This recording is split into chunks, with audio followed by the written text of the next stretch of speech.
নমস্কাৰ সকলোকে স্বাগতম জনাইছো মোৰ ইউটিউব চেনেল অজয় এডুকেশ্যন টিউবলৈ। আজিৰ ভিডিঅ'টোত DLED পেট এক্সামৰ বাবে EVS-ৰ মক টেষ্ট 3 লৈ আহিছোঁ। এই মক টেষ্টত আগৰ দৰে 15টা কুৱেশ্যন থাকিব, গতিকে সকলোৱে মক টেষ্টটো এটেণ্ড কৰোঁ। প্ৰথম প্ৰশ্নটো হৈছে ইউট্ৰফিকেশ্যন মানে কি? ইউট্ৰফিকেশ্যন মানে কি? অপশ্যনত আছে পানীৰ তাপ পৰিৱৰ্তন, থাৰ্মেল চেঞ্জ ইন ৱাটাৰ, অতিৰিক্ত পুষ্টিৰ বাবে জলভাগ জলজ পদাৰ্থৰে ভৰাই দিয়া, filling up the water body with aquatic due to extra nourishment, option চিত আছে কঠিন আৱৰ্জনা, আৰু ডিত আছে ওপৰৰ কোনোটোৱে নহয়। ইয়াৰ শুদ্ধ উত্তৰটো হৈছে ইউট্ৰফিকেশ্যন মানে তাৰ মিনিংটো হৈছে অতিৰিক্ত পুষ্টিৰ বাবে জলভাগ জলজ পদাৰ্থৰে ভৰাই দিয়া, এক্সট্ৰা নাৰিছমেণ্টৰ কাৰণে। আমি কেতিয়াবা পানীত মাছ পোহা পুখুৰীবিলাকত কেতিয়াবা আমি কি কৰোঁ, ওপৰত বিল বা খাল তেনেকুৱা কোনোবা বেলেগ ঠাইৰ পৰা আমি মেটেকা আনি ওপৰত দি দিওঁ। গতিকে এই প্ৰচেছটো কি বুলি কোৱা হয়? এই প্ৰচেছটোকে ইউট্ৰফিকেশ্যন বুলি কোৱা হয়। এক্সট্ৰা নাৰিছমেণ্টৰ কাৰণে এই পানীৰ জলভাগত আমি বেলেগ কিবা যদি হেলাই বা কিবা এনেকুৱা টাইপৰ বস্তু আনি যদি দি দিওঁ, এই প্ৰচেছটোক ইউট্ৰফিকেশ্যন বুলি কোৱা হয়। নেক্সট, জৈৱ ৰাসায়নিক অক্সিজেনৰ চাহিদাৰ অৰ্থ। বায়'কেমিকেল অক্সিজেন ডিমাণ্ড মিনছ ঔদ্যোগিক প্ৰদূষণ, বায়ু প্ৰদূষণ, পানীৰ প্ৰদূষণ ক্ষমতা আৰু জৈৱিক আৱৰ্জনা পচিবলৈ অণুজীৱৰ প্ৰয়োজন হোৱা দ্ৰৱীভূত অক্সিজেন। এতিয়া জৈৱ ৰাসায়নিক অক্সিজেনৰ চাহিদাৰ অৰ্থটো হৈছে অপশ্যন ডি, জৈৱিক আৱৰ্জনা পচিবলৈ অণুজীৱৰ প্ৰয়োজন হোৱা দ্ৰৱীভূত oxygen. Dissolved oxygen needed by microbes to decompose organic waste. Next, বনাঞ্চল ধ্বংসৰ ফলত সাধাৰণতে ডেছ কমি যায়। Deforestation generally decreases. বনাঞ্চল ধ্বংসৰ ফলত কি কমি যায়? বৰষুণ নে মাটিৰ খহনীয়া নে খৰাং ড্ৰাফ্ট নে গোলকীয় উষ্ণতা বৃদ্ধি পায়? ইয়াৰ শুদ্ধ উত্তৰটো হৈছে অপশ্যন চি, অপশ্যন এ, বৰষুণ কমি যায় বনাঞ্চল ধ্বংসৰ ফলত। আলফা বৈচিত্ৰ্য শব্দটোৱে বুজায়। The term alpha diversity refers to. আলফা বৈচিত্ৰ্য শব্দটোৱে কি বুজায়? জিনীয় বৈচিত্ৰ্য নে সম্প্ৰদায় আৰু পৰিৱেশ তন্ত্ৰৰ বৈচিত্ৰ্য নে প্ৰজাতিৰ বৈচিত্ৰ্য নে উদ্ভিদৰ মাজত বৈচিত্ৰ্য?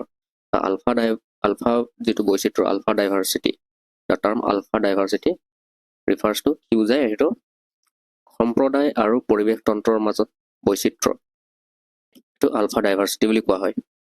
নেক্সট, কুৱেশ্যন নম্বৰ 5, এচিড বৰষুণে মাৰ্বল আৰু চূণশিলৰ সৈতে বিক্ৰিয়া কৰি কি উৎপন্ন কৰে? এচিড ৰেইনে যেতিয়া মাৰ্বল আৰু লাইমষ্টোনৰ লগত ৰিয়েক্ট কৰিব, তাত তেতিয়া কি উৎপন্ন হ'ব? ইয়াৰ শুদ্ধ উত্তৰটো হৈছে option C, calcium sulphate. Next, তলৰ কোনবোৰ কাৰণত মাটি খহনীয়া হয়? Which out of the following are the causes of soil erosion? মাটি খহনীয়াৰ কাৰণে তলত দিয়া কোনটো কাৰণ শুদ্ধ কাৰণ হয়? পথাৰত অনিষিদ্ধ চৰণীয়া, আনৰেষ্ট্ৰিক্টেড গ্ৰেজিং, অতিমাত্ৰা খেতি কৰা, অভাৰ কাল্টিভেশ্যন, গ নম্বৰ বনাঞ্চল ধ্বংস, ডিফৰেষ্টেশ্যন, আৰু ওপৰৰ সকলোবোৰ অল অফ দ্য এবভ। ইয়াৰ শুদ্ধ উত্তৰটো হৈছে অপশ্যন চি, বনাঞ্চল ধ্বংস, যাৰ ফলত মাটি খহনীয়া বৃদ্ধি পাইছে। নেক্সট কুৱেশ্যন নম্বৰ 7, তলৰ কোনটো অঞ্চলত সৰ্বাধিক বৈচিত্ৰ্য আছে? Which of the following reasons has the maximum diversity? Diversity মানে বৈচিত্ৰ্য শব্দটোৰ অৰ্থ কি?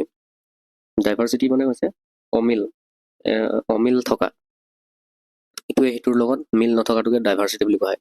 এটা আমাৰ ইক'চিষ্টেমত বহুত প্ৰাণী থাকে, ইটোৱে সেইটোৰ লগত মিল নাই, গতিকে সেই অমিলৰ মাজতে আমি যিদৰে সকলোৱে মিলি আছোঁ সেইটোকে বৈচিত্ৰ্য বুলি কোৱা হয়, ডাইভাৰ্চিটি। তো এতিয়া সৰ্বাধিক বৈচিত্ৰ্য কোনটো অঞ্চলত থাকে? মেংগ্ৰোভ নে নাতিশীতোষ্ণ অৰণ্য নে টাইগা নে প্ৰবাল প্ৰাচীৰ? ইয়াৰ শুদ্ধ উত্তৰটো হৈছে অপশ্যন ডি, প্ৰবাল প্ৰাচীৰ। কৰেল ৰিফ মানে সাগৰৰ তলত যি শেলুৱৈবিলাক থাকে, সাগৰৰ তলিত শিলৰ মাজে মাজে যিবিলাক শেলুৱৈ হয় সাগৰৰ তলিত, সেইটো এটা বিৰাট ডাঙৰ ইক'চিষ্টেম। সেই তাতে সেইটো অঞ্চলতে মেক্সিমাম ডাইভাৰ্চিটি পোৱা যায়, প্ৰবাল প্ৰাচীৰ। নেক্সট কুৱেশ্যন নম্বৰ 8, অজন দিৱস পালন কৰা হয়। অজন দিৱস কোন তাৰিখে পালন কৰা হয়? অজন ডে ইজ অবজাৰ্ভড অন। ইয়াৰ শুদ্ধ উত্তৰটো হৈছে অপশ্যন বি, 16 ছেপ্টেম্বৰ তাৰিখে অজন দিৱস পালন কৰা হয়। নেক্সট কুৱেশ্যন নম্বৰ 9 বহনক্ষম উন্নয়নৰ অৰ্থ ছাষ্টেইনেবল ডেভেলপমেণ্ট মিনছ ভৱিষ্যতৰ প্ৰয়োজনীয়তাৰ সৈতে আপোচ নকৰাকৈ বৰ্তমানৰ প্ৰয়োজনীয়তা পূৰণ কৰা meeting present needs without compromising on future needs খ নম্বৰ হৈছে মানুহৰ অগ্ৰগতি প্ৰগ্ৰেছ অফ হিউমেন বিং গ নম্বৰ হৈছে মানুহৰ প্ৰয়োজন আৰু পৃথিৱীৰ সম্পদ যোগান ধৰাৰ ক্ষমতাৰ মাজত ভাৰসাম্যতা balance between human needs and the ability of art two provide the resources আৰু অপশ্যন ডি ওপৰৰ সকলোবোৰ অল অফ দ্য এব এতিয়া বহনক্ষম উন্নয়নৰ অৰ্থটো আমি সকলোৱে বুজি পাব লাগিব বহনক্ষম উন্নয়ন বুলি ক'লে কি বুজা যায় বহনক্ষম উন্নয়ন হৈছে আমাৰ হাতত বৰ্তমান যিখিনি সম্পদ আছে সেই সম্পদখিনি আমি এনেদৰে মানে ব্যৱহাৰ কৰিব লাগিব ইউজ কৰিব লাগিব যাতে আপকামিং জেনেৰেশ্যনে এই সম্পদবোৰৰ সুবিধা উঠাব পাৰে অৰ্থাৎ মানে এই সম্পদবিলাক আমাৰ লগত যিবিলাক সম্পদ এতিয়া আছে সেই সম্পদবিলাক যাতে ভৱিষ্যত প্ৰজন্ময়ো ব্যৱহাৰ কৰিব পাৰে তাৰ প্ৰতি লক্ষ্য ৰাখি আমি উন্নয়ন কৰি যাব লাগিব সেইটোৱে হৈছে বহনক্ষম উন্নয়ন ছাষ্টেইনেবল ডেভেলপমেণ্ট বুলি কয় ছাষ্টেইনেবল ডেভেলপমেণ্ট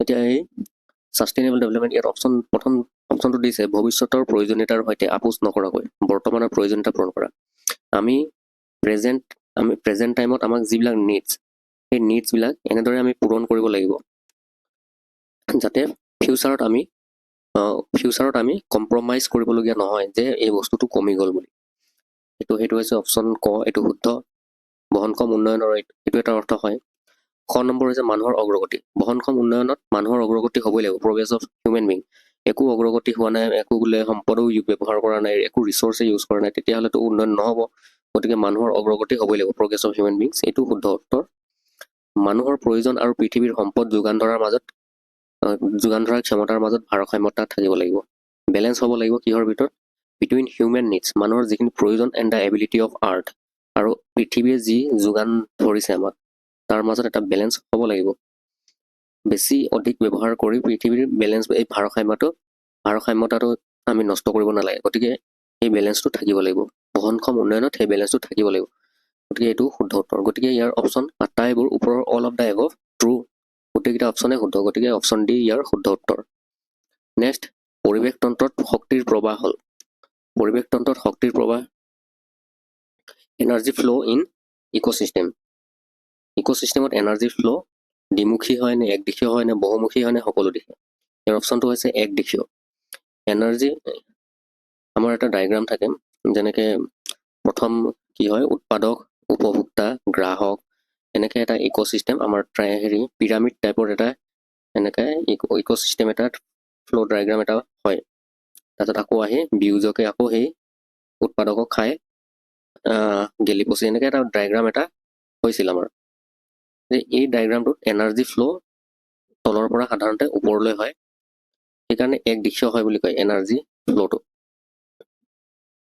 ইয়াৰ অপশ্যনটো হৈছে শুদ্ধ উত্তৰ হ'ব একদিশীয় নেক্সট কুৱেশ্যন নম্বৰ 11 জীৱাশ্ম ইন্ধন জ্বলোৱাৰ ফলত বৃহৎ পৰিমাণৰ গেছ এৰিছে the burning of fossil fuels releases a large amount of এই জীৱাশ্ম ইন্ধন জ্বলোৱাৰ ফলত বৃহৎ পৰিমাণৰ কি এৰিছে নাইট্ৰজেন ইনটু এয়াৰ বায়ুলৈ নাইট্ৰজেন এৰিছে বায়ুলৈ ছালফাৰ এৰিছে ছালফাৰ ইনটু এয়াৰ আৰু বায়ুলৈ কাৰ্বন ডাই অক্সাইড এৰিছে carbon dioxide into air বায়ুলৈ অক্সিজেন এৰিছে এতিয়া ইয়াৰ শুদ্ধ উত্তৰটো হৈছে অপশ্যন চি এই জীৱাশ্ম ইন্ধনবিলাক জ্বলোৱাৰ ফলত বায়ুলৈ মানে কি এৰা হৈছে কাৰ্বন ডাই অক্সাইড সেই জীৱাশ্ম ইন্ধনবিলাকে বায়ুলৈ কাৰ্বন ডাই অক্সাইড এৰি দিছে ইয়াৰ শুদ্ধ উত্তৰটো হ'ব option C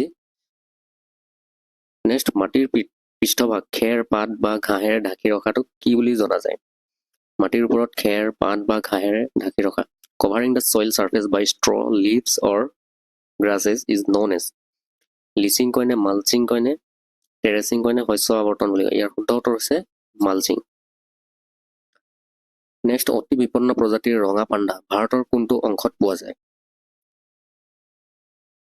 red panda a highly endangered species is found in which part of India red panda ক'ত পোৱা যায় কোনটো পাৰ্টত পোৱা যায় উপকূলীয় অঞ্চল ট্ৰেন্স হিমালয় অঞ্চল উত্তৰ পূব হিমালয় তেৰাই অঞ্চল ইয়াৰ শুদ্ধ উত্তৰটো হৈছে option C north eastern Himalayas Question number 14, তলৰ কোনটো বায়ু প্ৰদূষক নহয়? Which of the following is not an air pollutant? বায়ু প্ৰদূষক নহয় বুলি কৈছে, কোনটো নহয়? ধোঁৱা, কাৰ্বন ডাই অক্সাইড, নাইট্ৰজেন নে ছালফাৰ ডাই অক্সাইড?